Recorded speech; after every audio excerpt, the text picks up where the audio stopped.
just noon, so I want to be mindful of people's time and lunch. And if you're all staying off camera because you're eating your lunch, that is fine. These water cooler chats are meant to be interactive, so I do have a slideshow. I will be talking a bit, but there will be times where I'm going to ask folks to chat, and feel free to use the chat or to just take yourself off mute if you have something you'd like to add or ask. You know, this is not just the Ruthie Giles show. This is the all of us show. So all good. Other little bits of housekeeping to mention. We here at Stop Hell are having a 2-day in-person training happening in March 6th and 7th. It's going to be taking place in Springfield, Massachusetts. There'll be 2 different trainings. One will be led by Mary Ann, a beginner nonprofit data science course called From Exploratory Statistics to Modeling Major Gifts. And the other will be myself teaching how to build your prospect management system from start to finish. So, and there's a slide at the end that has a little more info, and there's a URL in the chat if you want to just snoop over there while we're talking. So all that being said, we're going to talk today about things to do in January when your gift officers are in Florida. And as a Northeast person, most of our gift officers go to the Florida area in the winter because the weather's better. I don't know where other folks are from necessarily, so maybe your folks don't go to Florida in the winter, but a lot of New England folks and Northeast folks do. So we're going to talk about things you can do while they are off doing their thing. So, and if those of you might have seen Marianne's blog, some of these were touched upon in her blog recently. So some of it might seem familiar, but getting into that. So one of the things you can do is clean off your desk.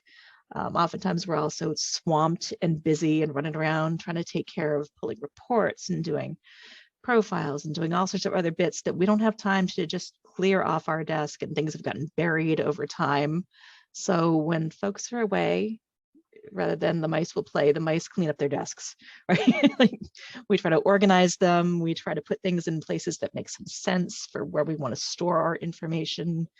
For those of you who might have like a cubicle or a cork board or a whiteboard, you might write some things down. Does anyone have any favorite like desk organization tips or their favorite desk accessory? I don't know if you're nerds like me and you have your favorite desk accessories. But no, I have one that I use that actually it's to hold for those of us who have different eyesight. I wear glasses, but then I also wear reading glasses. I have at least 2 to 3 pairs of glasses going at any time. And I can't just have them scattered on my desk or I'll lose which one is which because they all kind of look the same. So I have different eyeglass holders for different pairs of eyeglasses, which looks a little insane to most people, but I know that one's for my reading, one's for far, and one's for near vision. So those are my favorite desk accessories because without them, I am lost. I can see nothing. All right, so other things we can do is clean off your computer desktop. Oh, someone's saying they have a paperweight. Yes, yeah. If I don't have a paperweight, my cats go surfing. And they get the papers to go everywhere. So cleaning off your computer desktop. Some folks, your desktop might be littered with icons from things from your documents, your spreadsheets, presentations, funny cat videos, funny kid videos, photos, things like that. Sometimes we just store them there, even though we know it's not the most secure area, but it's convenient. It's short term. We're just going to slap it on the desktop and we'll get back to put it somewhere place later. And then, 50 icons later, we haven't. So this is probably a good time to look at what you have on your desktop, put it into a more secure area, shared folders, network space, encrypted drives, things like that. Personally, I end up with a lot of USBs and encrypted drives that have similar folders, and then I need to incorporate them one with the other. I also noticed working in places that have network shared drives, sometimes, especially multiple people access, you might want to devise a system to reduce redundancy so that there aren't 3 different folders with similar names that all are storing sort of half of the information from one and half is in the other. But let's see if there's something going in the chat. I don't have any tips and tricks. Let's see. Does anyone in the session have a completely covered desktop? Mine is only half covered, she says. And Greg's saying he used to until his hard drive crashed. Ooh, ooh. Yes, not good. But yeah, I worked with someone who literally they had 2 screens. Both screens were covered. And I kept telling him, like, y'all need to do something about this. He couldn't find anything anyhow, so it wasn't helpful. So organizing your computer desktop, always a fun thing to do. My idea of fun might be skewed. Organizing your workspace to suit you. So Marianne mentioned it, and she can hop on if she wants to talk about this. In her blog, there's a shaker desk where I guess the women would sit doing their sewing, and whenever the men wanted to get a drawer, it kept banging their knees. So this desk on the right-hand side, they designed it so the drawers opened to the side. So while she was sitting in front of it, the woman's legs didn't get smacked with the the way the story went was I visited Shaker Canterbury Village, and I'm looking at this desk with the drawers on the side, and the docent was explaining to us that sister somebody was sitting there in front of this desk knitting, and sewing, and whenever she had to get something out, a needle or whatever, she'd bang her knees with the desk drawer. So brother somebody saw that, and he went and built a desk that had the drawers on the side. Think about this desk over here. You don't have to back up to get your stuff out. Yeah, I like it. And then the other picture there is my personal desk space, which some of my favorite things to have is like I have a 10-port USB hub, and then I'm the weirdo who needs an actual clock because I don't like looking at the little clock on my computer. So often we'll have like one of those little like travel alarm clocks because I need something bigger. Otherwise, I lose track of what time it is. That little thing in the corner doesn't help. Cases. They're not on that picture yet. I hadn't quite finished. I hadn't quite finished setting every little piece up, but they're in the room in that picture. They're just not on the desk.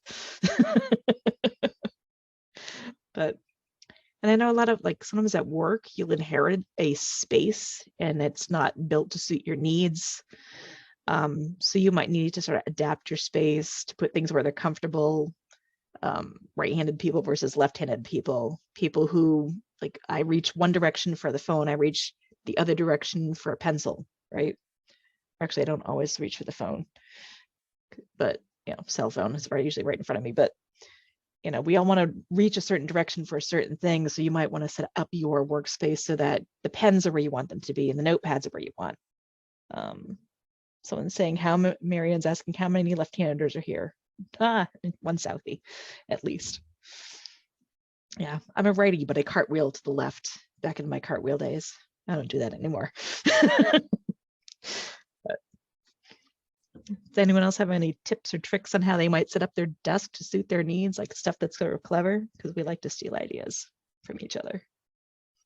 You can always put them in the chat if you don't feel like vocalizing because you might still be eating your lunch. All right, let's move on to another slide. All right, building group lists in your email program. So yeah, we've all gotten that email, and then there's always one person who says, hey, I didn't get that because you were literally going in and cherry picking all the names and then sending it out, and inevitably you missed one person just because it was a busy day, you weren't thinking in the right order, whatever. So creating those email lists so that they work for those groups to make sure that when you want to send something out to certain groups, you have the right people in that list. Those groups could include things like your major gift team, your entire advancement team, just your board members, top leadership within your office. In my case, maybe just like a research and project management team. But you might want to have like smaller email lists for just groups, maybe just like your sort of your cronies that you like to get together with and just sort of hash out problems. But whatever those are, if you have certain groups you like to email things to, like your funny cat videos and whatnot. Yeah, setting up your email group so that you don't forget them going forward. And Linda's saying, does anyone have favorite notebooks they like to use? I find myself with spiral, legal pads, smaller books. I'd like to use one consistently and have it be effective and fun. Marianne's showing one in the video I can see. So the cool thing about these notebooks is that I get them at conferences. I get them for free. They have a band, a rubber band. Am I showing it? Yep. Where I can mark pages, but they also have like Bible would have, where I can mark the page that I'm at. And as you can see, I also mark it with a pencil. And these, I get these for free at conferences, and they turned out to be the notebook I use most for my ideas and everything, budgets, everything. Yeah, Michelle writes, I have a composition notebook, and I agree. I also use a composition notebook when I can't find this one. And spiral bounds. I buy the college ruled spiral bounds. Yeah. And what's the Oxford Focus notebooks? Is that a brand or the way the notebook's set up? Never heard of that.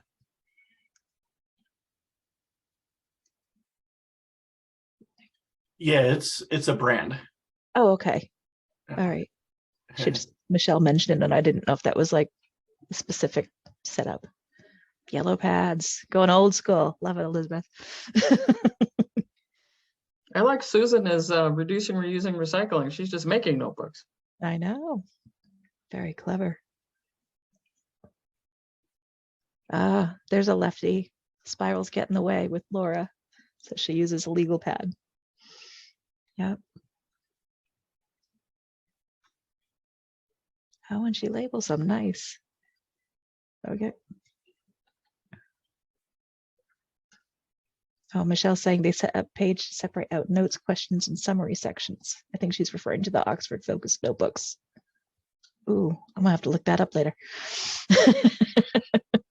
Good to know. Use a Google Sheet, which I always have. Nice, nice. Look at these. I'm gonna steal some of these ideas for sure. All right, I'm gonna move on to the next slide, but feel free to keep the chat going. Absolutely. All right, other things we can do while the cat's away, the mice will be productive, and we can create some cheat sheets for ourselves. I think in Marianne's blog, she was talking about having a printed sheet in a protective sleeve somewhere on the desk area for those things that you do often. Yeah, showing how to a process or what screens certain things are in within your database, or some of us, of course, if you're working in an office, you might have things like the people you call the most and you email the most, even if they're not inter-office folks. You might want to write their information down on a cheat sheet. The examples on the page are just some ideas, but favorite food delivery. These are things that we may want to keep handy, and if you have like a whiteboard or a place on your desk where you'd put them, or a cork board or something you can pin them to, of course you can keep them right handy. So cheat sheets are great. Ooh, rating cheat sheet, absolutely, as Elizabeth. Love it. Love it. I used to have one that was a rating cheat sheet, and then I had one that I'd drawn. I forget what the program was anymore, and it was the flow of how people moved through the prospect, the donor cycle stages, like from identified, qualified, cultivate, and all that, and how they could off ramp to other areas. And it looked kind of like a weird flowery vine just because of all the arrows I drew on it. But I kept it right where I could see it because it made sense, and it helped me talk to the gift officers when they came to my desk back in the olden days when people came to your desk. And I could say, well, here's how they can off ramp from here to somewhere else. And it really helped. Ooh, alt shortcuts for foreign characters. That's a good one, Susan. But yes, cheat sheets, love them. All right, moving on to the next slide. So you can create some new reports, or if you're not the report creator, have somebody do them for you. Custom reports, things that you're asking for often that aren't yet standard. Oh yes, hotkeys for database. That's a good cheat sheet too, Elizabeth. Yeah, so if someone, I don't know, my rule of thumb is someone asks me for the same thing 3 times, I'm gonna find an easier way to do things rather than having to do it manually 3 times. So can I create a report for that? Can I create some way for them to pull that information themselves? In my office, I do create the reports for the most part. Blueberg and Razor's Edge, NXT in one of my roles. And so I created a thing called self-serve exports, because people kept asking me to pull lists and I didn't have time to keep pulling the same list over and over. So I created this thing called self-serve exports, set it up nicely for them, and then showed them how to use it and just deployed them and said, here you go. And most basic list requests were satisfied by that. Not all, the more complex ones I would still do, but most basic ones that made it easier for them and they didn't have to wait for me. Yeah. So that was nice. Marion saying, we used to be able to program Windows keys as hotkeys, and I can't find a way to do it now. I never did that. I always did it the lazy long way. I guess that's not the lazy way, but like the slow long way. All right. So moving on to another slide. Anyone have any reports? Like you must be thinking of like standard reports that aren't yet standard that you're working on. Be nice to know what people are like. What are the new reports but people want to pull? Yeah. All right. Building macros.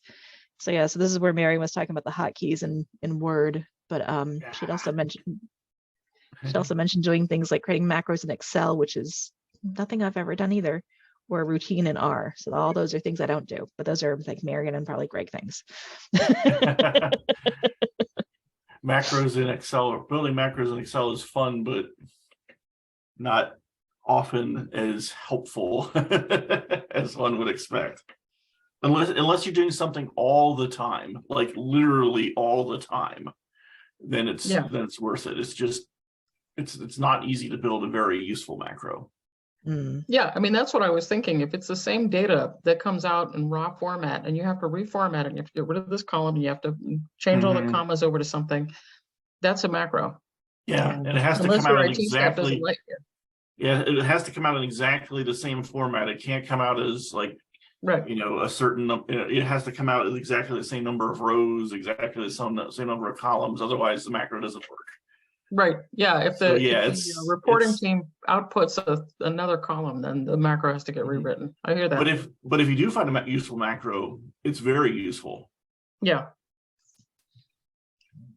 I might as well answer this question for Michelle, because I've answered it for a recent client, and that is, unfortunately, no, we haven't come up with a better solution yet. Everyone's just using the ones they set up before, and as you're probably aware, Blackbaud is not supporting any changes. So if something changes in Crystal Reports down the road and it no longer works with Blackbaud, I think everybody's going to be stuck. So I would just say start thinking about building dashboards in another program. Start thinking about building reports in another program otherwise, and Tableau is a good alternative. When I say there's no Rapid Insight, when I say there's no direct solution, Tableau and Rapid Insight still don't function the same way that Crystal Reports did as kind of something that worked internally with Razor's Edge. Along with Power BI, right? So we're exploring Power BI with some clients. Yeah, we're doing Power BI.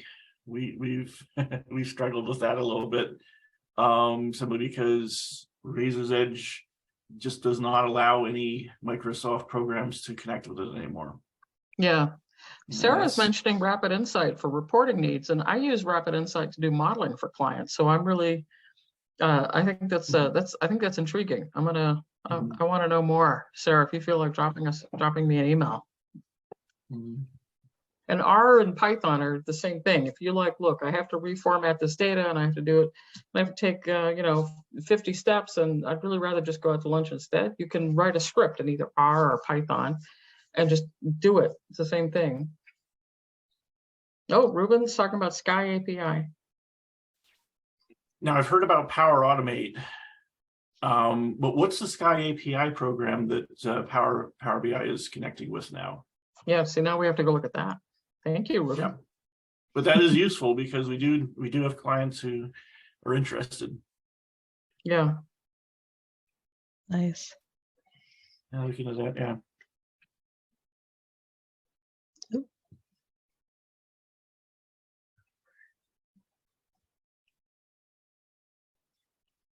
Oh, good. All right, so we're gonna just move on. Thanks for that question, Michelle. Yeah, definitely. So other things we can do while the cat's away, the mice will be productive again, and we can plan it ahead. So using that sort of quiet time to map out your next few months, repetitive tasks, build in time for larger tasks like campaign prep, portfolio overhaul, wealth screenings, revamping gift capacity ratings, mapping those things out. creating a list of the projects and tasks that you need to create for the next 3, 6, 9, even 12 months, and then figuring out how to create a plan to succeed at doing all that in spite or despite the fact that folks are going to continue throwing other work at you. You can try and map things out as best you can. I've used Asana a lot for project management stuff to do this exact thing. And certainly Excel's helpful, but I always like Asana just because of the way it works out. But helping me plan out like how am I going to space out the work so I can get it all done in the time available. For me, that works. For other people, I think there's other different online resources like that you can use, but Asana has some cute little gimmicky things I like when you complete a couple of tasks, you get a little unicorn that goes across the screen. It's cute. Those things make me happy. All right, let's see what else we got. So as I was talking, adopt the use of project management tools. So you might want to consider adopting things like Asana and other types of project management tools to help you with managing those repetitive tasks, as well as those special projects and those one-time tasks. There's lots of vendor platforms out there beyond Asana. I'm not affiliated with them. I'm not trying to sell you anything. I use it and I like it. There's Rike, there's ClickUp, there's, what was that other one? Trello. Yeah. Or like in the picture, there's also Post-it notes all over your wall. Yeah. Whiteboards and Post-it notes and just a big blank wall is always a nice way to go. But whatever. I've seen whiteboards where they have huge lists of things they have to do, and it's the same list 3 months later. So that's not really good use of whiteboard. But I hear what you're saying about using it because erasing that chore is also very gratifying. Yeah, and there's styles of project management like Agile and Kanban and then other ones that you can learn, but I think those are more for software people, and then we've sort of retrofitted them into other uses. So I've read about them and I learned about them, and they're pretty cool, but for specific projects. Yeah, specific projects. And then these things allow you to organize your project out by timing or task or project or repetitive versus one-off tasks, the priority of the task, who's assigned to. You can organize it in a variety of ways that work for you and or your team if you're working on this with a team, because not everyone sees things the same way. So some of us are more visual, some people need a list, some people need a calendar. So if you can find a tool that kind of works for everyone on the team so they can look at it the way they need to, even better. Does anyone have any project management tools or methods they're using? Tips and tricks and suggestions? Or I could just keep talking about how I like Asana and the little unicorn that goes across my screen. Hyper says also a fan of Asana. Now, I used to teach yoga back in the day. So when I saw that word, I pronounced it as asana, which is the ending of most of the Sanskrit words for most of the yoga poses. And I just can't shake it. So I'll say it both ways. And people yell at me all the time for saying it the wrong way. I'm like, close enough. You know what I meant. Okay, Ruben's using Trello. Yeah, that's the one that's like sticky notes, kind of, right, Ruben? I think it looks like sticky notes. Yeah. It is. Yeah. Nice. So I think that one of the nice things about actually using project management software, and when you put it on the organization dashboard, all the people are sitting around going, well, when is it going to be my turn for my thing to get taken care of in this project? It's right there in writing. And also when the check marks are kept up, then everybody goes, no, oh, okay, I'm next. Because people, if they don't see it happening, they're going to come and talk to you all the time. Well, what about me? So this helps. Yeah. And Sarah's saying she doesn't have a budget. Some of these have free versions. They're not the full-blown version. Yeah. Asana does. Asana has Asana has a version that's free, but it doesn't have all the bells and whistles, but it might have enough. So maybe apparently in your Rike is no good. Sorry. Yeah, I've not used Rike, but Elizabeth doesn't. She's saying her team doesn't like it. Yeah. But Sarah, to your point, maybe you could use your January, if there is some free time, to explore some options and see what is free and then what works or has some free options for your term. And yeah, Ruben's saying that Trello also has a limited free version. So there may still be some things out there But if the Outlook reminders are working, ain't broke, don't fix it. That's always an option too, to stick with what's working. Especially in Outlook, you can color code topics. Mm-hmm. So yeah, Yeah. Like I say, you find the tool that works for your team and you stick with it as long as it's working, right? All right. So here's what I like to do: update fundraisers, portfolios. You all know you want to do this too, because the portfolios, it's just, they need an overhaul every now and then. And during the quiet time, it's a great time to do a little analysis on the portfolio, figure out how to better position your fundraisers to be successful by updating the portfolios. And granted, you can't just necessarily make all the decisions in a vacuum. You're going to have to talk to your fundraisers and or to their director once they're back from Florida, right?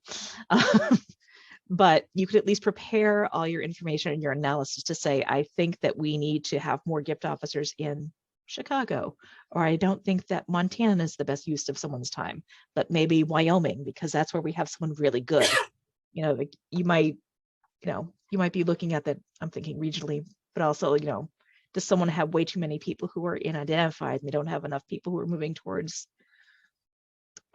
proposals? So maybe you need to sort of reevaluate how things are in that realm to make sure that you're setting them up for success. Because if they're always trying to qualify brand new prospects and not bringing in money because they haven't gotten them that far, they're going to get dinged for that. You want to make sure that at least their director knows that their entire portfolio are people who've been newly identified.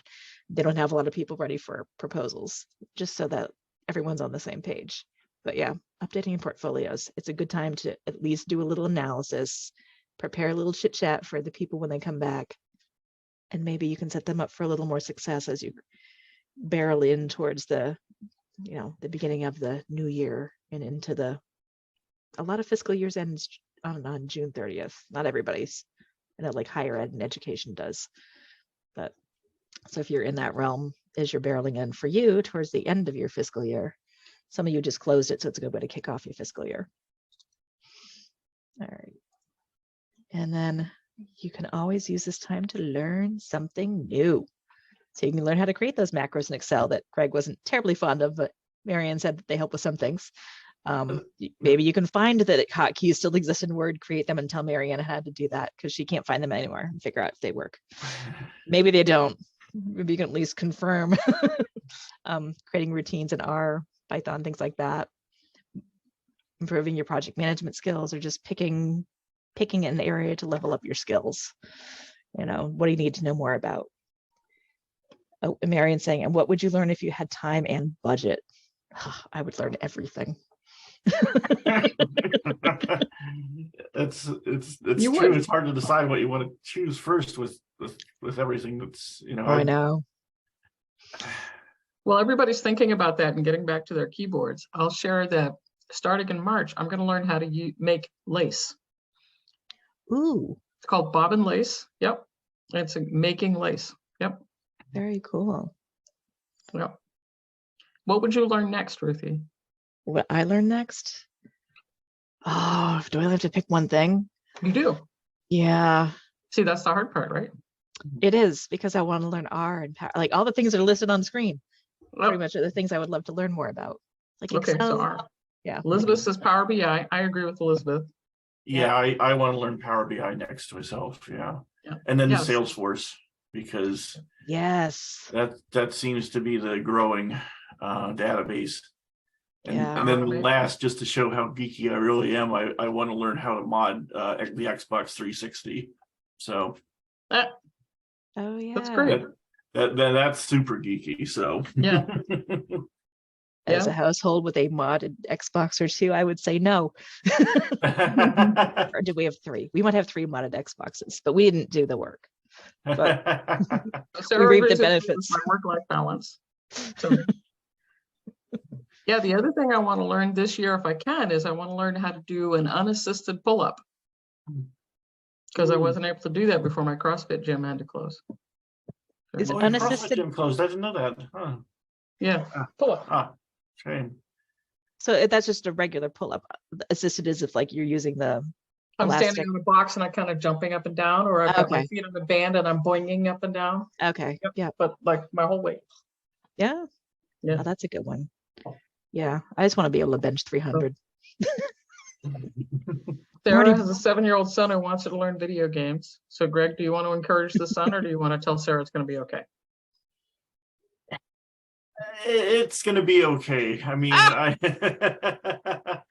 I've got kids. I mean, I had stepkids that played video games. They turned out okay.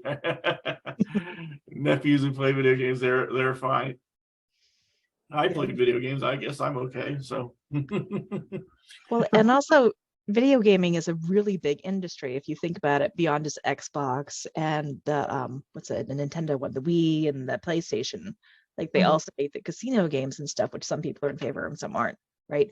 But however, it's a huge industry where there's a lot of money to be made, and also the graphic design that you learn doing the video games you can use to do CGI for things like anime and what is it? I'm thinking like Monsters Inc. What's that company?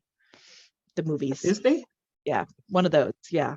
So like there's huge like learning video. Like I have a friend who was a big video gamer when he was a kid, and he's now the president of Intellivision, and he has a concert series called Video Games Live.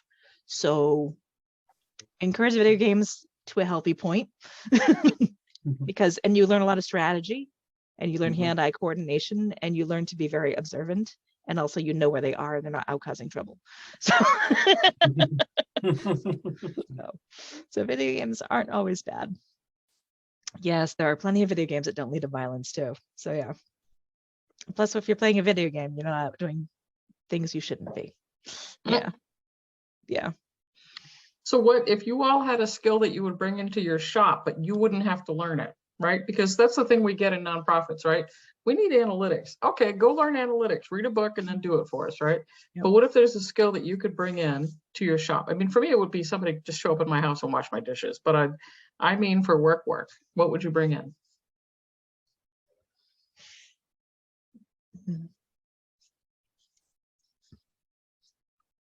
Someone who knows how to what?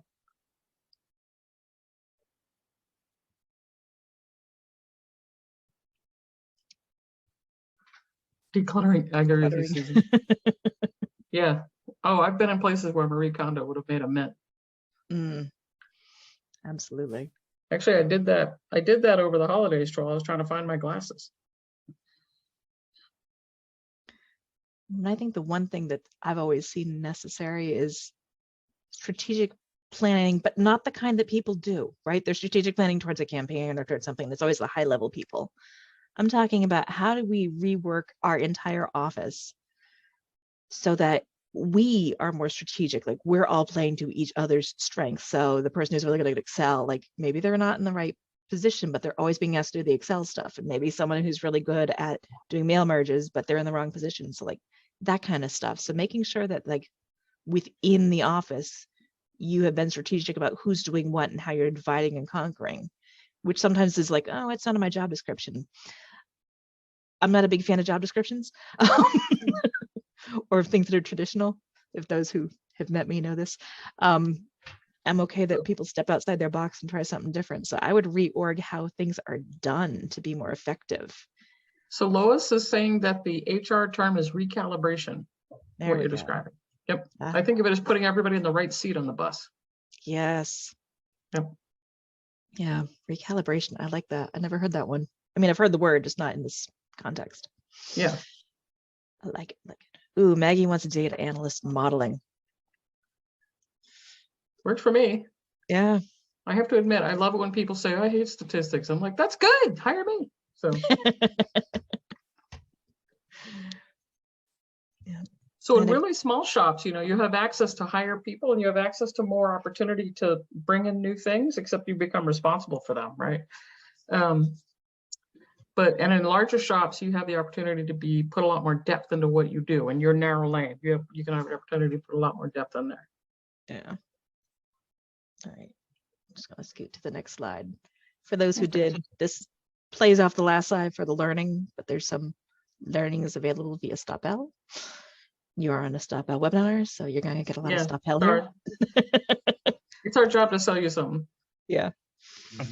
Yeah. But these are also good ones because these are, you know, like the online learning, these are self-paced recordings of past sessions in the book. I bought the book when it first came out, like the actual first run of them. So way back, and love it. So, and that was long before I think Marion even considered building out her team. So it was been a while, but yeah, love that book. Use it a lot. All right. And then I would be remiss not to go here. Yeah.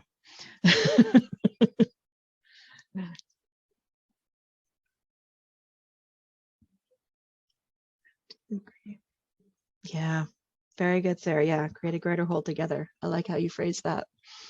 That's nice. But that's pretty much the end of the slideshow. Not much of a slideshow.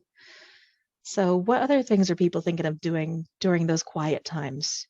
Are people getting those quiet times? I realize we've gone through the great resignation and staffing up sometimes is hard at this point. So are people finding enough quiet time to do any of these things? Or are you just full speed ahead, full throttle, eyeballs deep and so much to do that you don't have time to breathe? How we all feeling?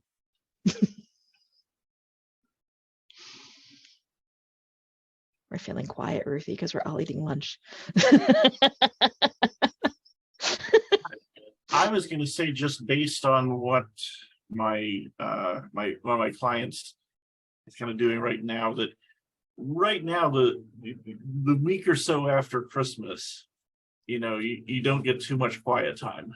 Yeah. Everyone's trying to get those first ideas out over, they thought of something brilliant over Christmas. They're trying to get it implemented, and they're trying to hit the ground running for the first part of the year. And that's my experience. It's really, and I'm glad we had this session now, because it really seems to be like that end of January through February, especially when I lived in Niagara Falls, New York, and worked at Niagara University. Cabin fever is the term we used a lot. When you get to January, late January, February, early March, you're getting snowed in, and I can't even imagine what it's going to be like in Buffalo if they have another bad snowstorm after two, historically bad ones. But really, it was the end of January, February, beginning of March that I was able to start implementing things. And, I still remember days when all the gift offices would be out. And, we'd have time to think about these kinds of things. Oh, yeah, Sarah, small department. Yep, not much quiet time there. I've been there, done that, have the battle scars.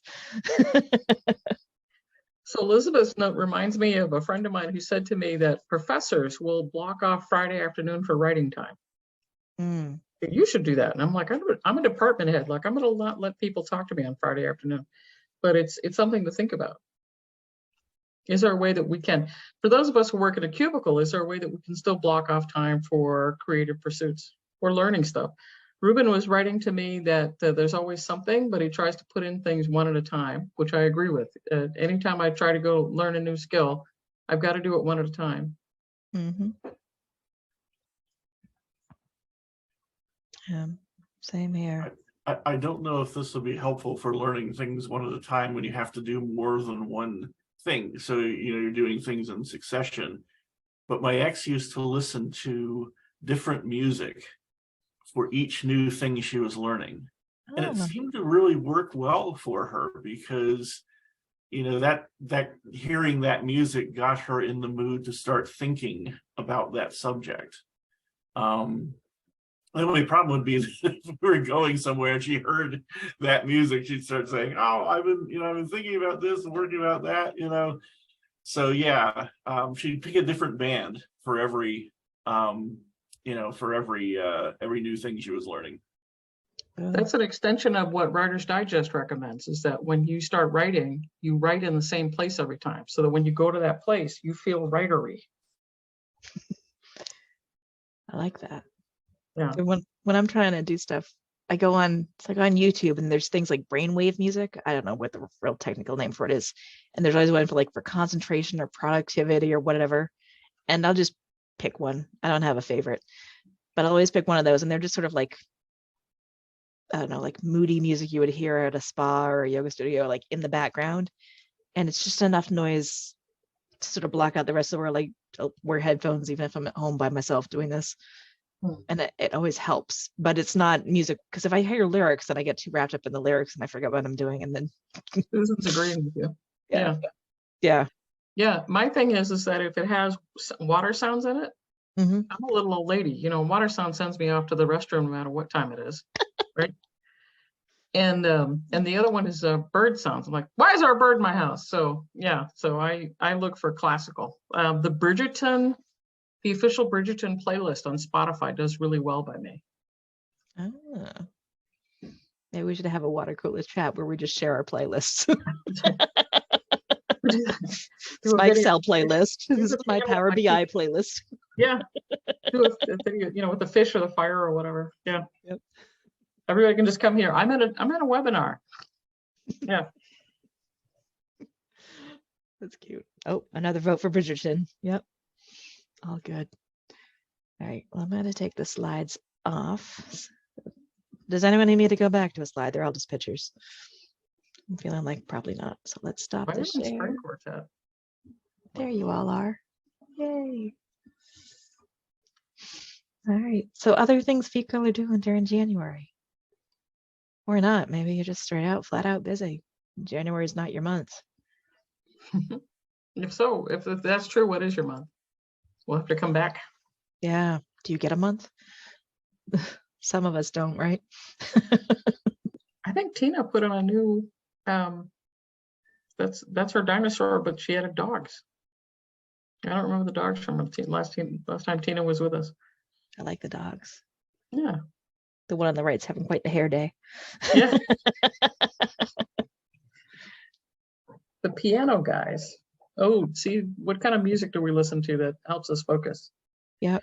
Now, if you work in an office in a cubicle, do you have to do the earphones, right? I had one staff of researchers and they just said, look, we can't do the noise because we were next to the annual fund. Talk about noise. So so I sprung for earphones for everybody. And in another shop, that wasn't allowed. Yeah. So, or do you all use the green, yellow, red thing on your cubicle door? You put the magnet next to whether it's green, you can walk right in and help yourself to my attention. Yellow only if you really need me, and red, leave me alone. That's hard though, because there's some people who are just going to ignore it no matter what, depending on where they rank on the org chart. That's true for everyone but me. Yeah. Yeah. Okay. But I like that idea. And is everybody still working from home? I don't think Linda's working from home. That looks very Rockford College behind her, or Rockford University, sorry. Not for 2 years. Oh, sorry. Do these in the old lion's den? Really? Okay, Linda and I are just trading memories. The Lion's Den was the clubhouse snack bar that they created when Linda and I were in college, because they wanted to give us something social to be able to do. If we wanted to socialize before that, we went to the library. Nice. Kathy's remote, good for you. We're remote. We had Stop Pella remote, so we suffer loneliness. We don't suffer, well, we suffer interruptions. Greg and I suffer interruptions from the cats. When I work from home, it's the dog barking. Yes. And recently I've been suffering interruptions from the leaf blowers out here. Now it's kind of funny because after years of living up north, now this time is kind of like when the leaves fall from the trees in January. So we have one hybrid person. I think someone else was No, hybrid. Dominic is also hybrid. I think if you scroll up, Elizabeth and Michelle was hybrid, Michelle so was hybrid, Elizabeth yeah. Havens. Oh, sorry. Quite And a few Maggie. hybrid. Yeah. Also hybrid. Okay. Well, and is hybrid the best? Because that way you get to go in and see people, but then you get to focus at home with the Bridgerton or the piano guys playing.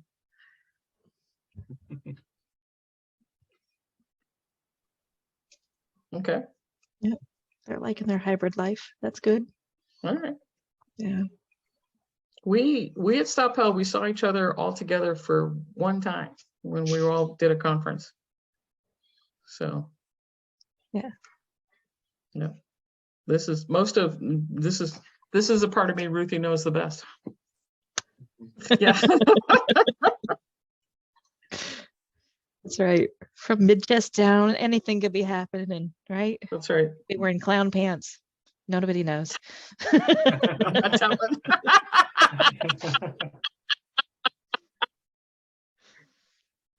Great. All right.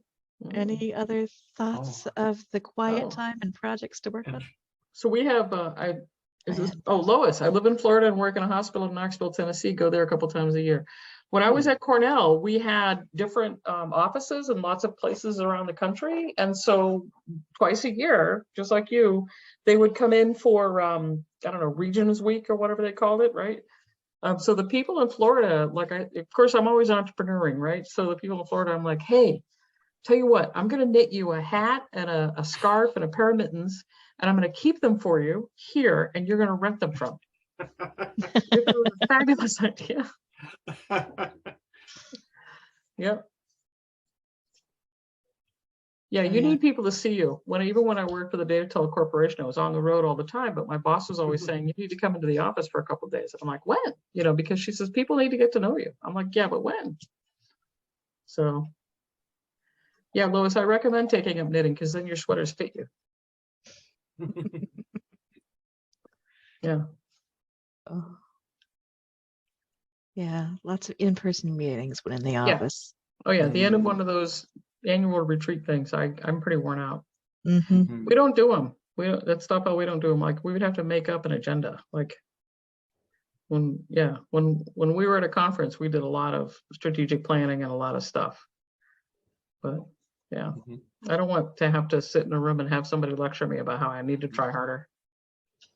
Yeah. I know. I always find that one thing at the retreats where they do the little personality test to tell you exactly who you already knew you were. Yeah. Anybody have a favorite retreat exercise? That's something you do in January, or you should do. Yeah. Retreats. Yeah. Yeah.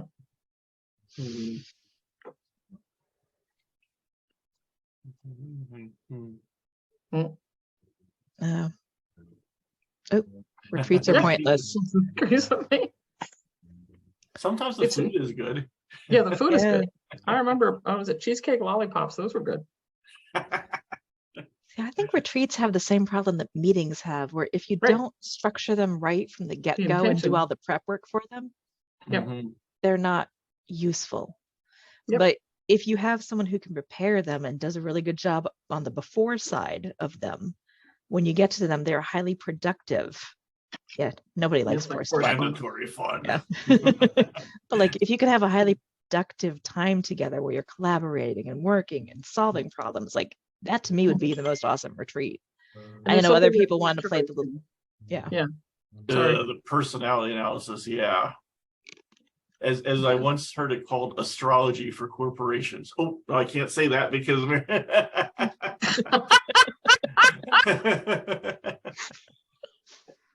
it's out of the bag now. now I'm in trouble. Yeah. I've done all of them, but disc analysis. I've worked with institutions that were really serious about that, but they kind of put you in a pigeonhole. Yeah. Because, as soon as you were revealed. Yeah, because there are not everybody is completely introvert, completely extrovert, for example. And a lot of people fall somewhere in the middle of a lot of those categories, and to kind of say, you have to fall into one of those 16 categories for what's the 16 category one with the INTJ and it's the Myers-Briggs one. Myers-Briggs, that's it. That's a tricky one because so yeah, Michelle, I didn't like those tests either. And yeah. And I say that you do get pigeonholed. And it's I think Lois says follow through is important. A lot of places just take those personality types and they almost stick them on your forehead and Yeah. And that's I can't promote you to leadership because you're an introvert, right. Yeah. Right. So is Bill Gates. Yeah. Yeah. I always found when I took those personality tests, I didn't fit into the pigeonhole they wanted me to be in. Oh, right. And It's that like was when also they're another That's saying problem. you're one diabetic, too. right? Yeah. Yeah. Yeah. Mhm. Oh, yeah. Yeah. Susan is like, no, I don't have to stretch myself. Look, you already figured it out with me. And I agree. I mean, Ruthie, this is what you teach when you teach prospect development. It's like, do you use prospect development as a punishment tool to gift officers, or do you use it as a strategy tool for management? Right. Yeah. That's the whole thing about, well, you're not on the right seat on the bus, so get out. Yeah. Yeah. Or, Yeah. oh, you have this innate talent. Let's put you over here. Yeah. And I just read an article, and I wish I could remember where, but I read a lot of stuff. So someone put it on LinkedIn. Couldn't remember who did it or where it was from. It was saying that the personality tests are strongly biased because they're not good for people who aren't. Yeah. Like for anyone who is diverse, they don't work. Very well. Right. Yep. Yeah. Mhm. So unless they don't Fit work. snugly. Yeah. Unless you're pasty like me. But yeah. Lois has been through some kind of management change because she's talking about recalibration. So Lois, do you have do you have something reading for us to think about? Because we have clients who call us because they're in recalibration and they need some help.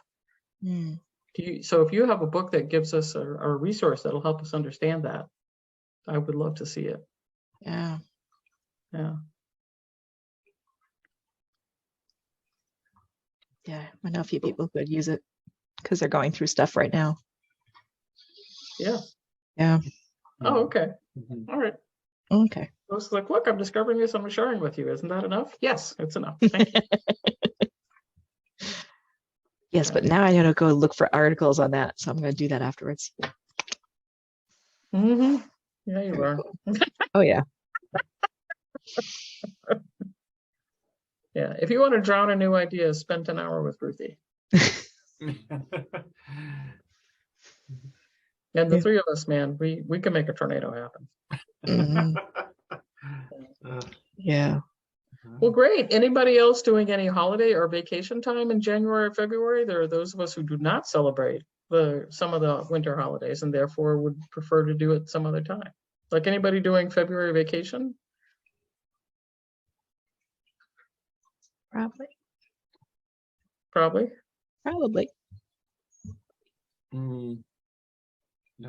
Right? Because remember, it was like when we were in school, it was like Thanksgiving and then the week between the major American holidays and then February vacation for some reason.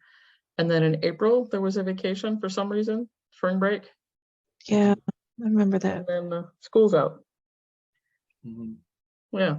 I have a nephew with sons, and so they're always trying to figure out who's going to take care of the boys. Oh, Jody's like, yeah, I want to go someplace warm. Can't say to blame you. It's not the same as sitting in a hot tub in a spa. I was just going to quickly say that where I grew up, we had breaks like that, but they were called snow days because they got filled up if you had to have snow days, which we had a lot of in Pennsylvania. So yeah, so we did in Massachusetts. Yeah. It's not like you plan anything during those days; you just had them in case it didn't snow, which it always did anyway. Yeah. When my dad grew up, now granted he was born in 1929, so we're going way back with this. Yeah. When he grew up, he lived in northern Maine, and they would close the schools down when it was potato picking season because that was their big crop up there. My cousins did that.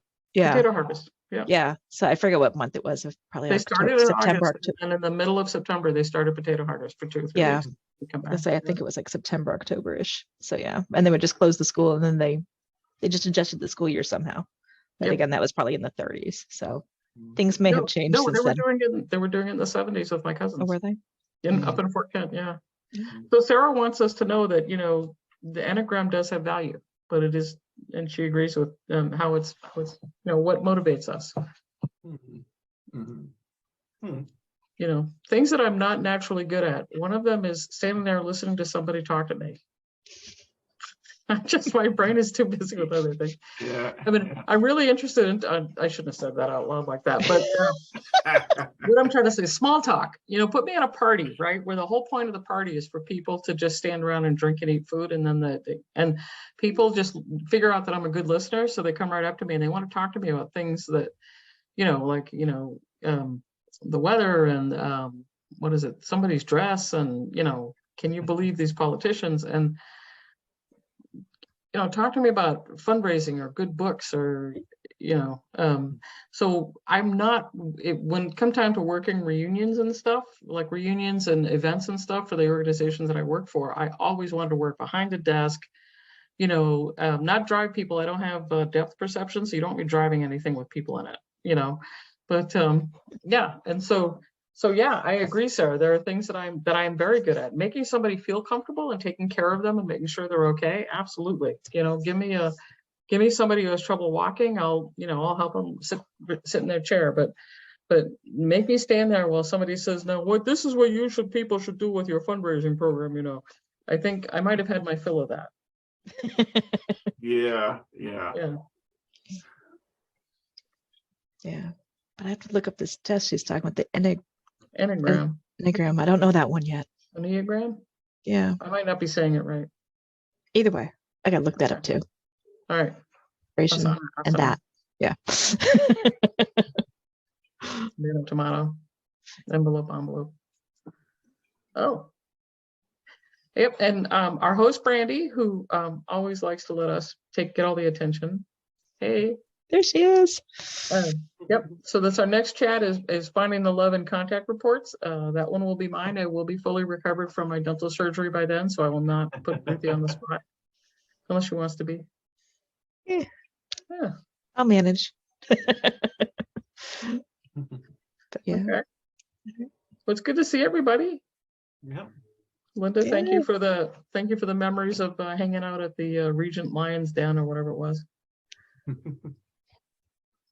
All right, and we'll see you guys next time. Yeah.